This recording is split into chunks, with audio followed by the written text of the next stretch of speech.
राजाओं के यज्ञ स्थल।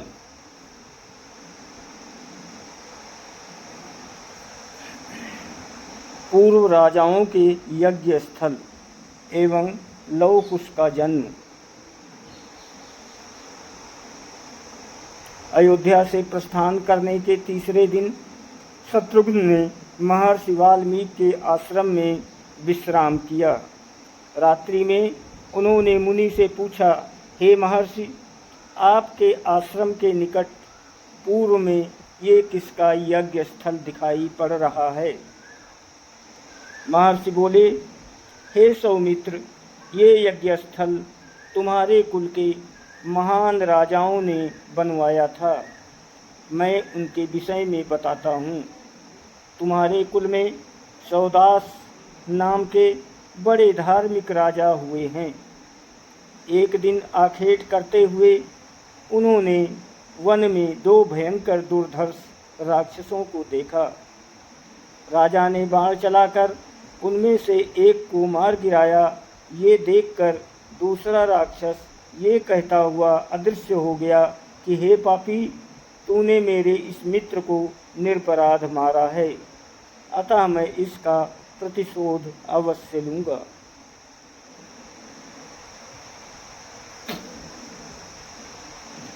कुछ समय पश्चात सौदास ने अपने पुत्र वीरसह को राज्य देकर और वशिष्ठ जी को पुरोहित बनाकर इस स्थान पर अश्वमेध यज्ञ किया।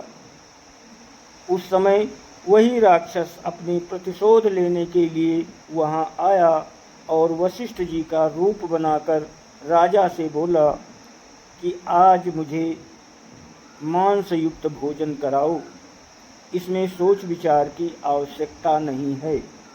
राजा ने अपने रसोइयों को ऐसा ही आदेश दिया।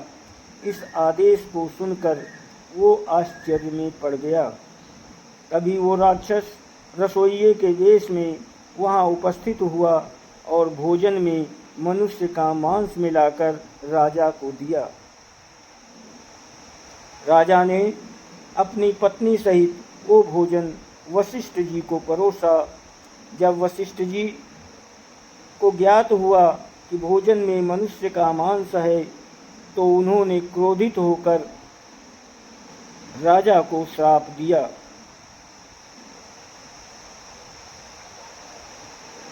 कि राजन, जैसा भोजन तूने मुझे प्रस्तुत किया है, वैसा ही भोजन तुझे प्राप्त होगा। तब तो राजा वीरसह ने भी क्रोधित हो हाथ में जल लेकर वशिष्ठ जी को श्राप देना चाहा, परंतु रानी के समझाने पर वो जल अपने पैरों पर डाल दिया। इससे उनके दोनों पैर काले हो गए। तभी से उनका नाम कलमासपाद पड़ गया। तत्पश्चात राजा और रानी ने महर्षि वशिष्ठ के पैर पकड़कर क्षमा मांगी और पूरा वृत्तांत उन्हें कह सुनाया। तब वशिष्ठ जी ने कहा, राजन, 12 वर्ष पश्चात आप इस श्राप से मुक्त हो जाओगे और तुम्हें इसका स्मरण भी नहीं रहेगा। हे शत्रुघ्न, इस प्रकार राजा कलमासपाद उस श्राप को भोग कर पुनः राज्य प्राप्त कर धैर्यपूर्वक प्रजा का पालन करने लगे। उन्हीं राजा सौदास और राजा कलमासपाद का ये सुंदर यज्ञ स्थल है।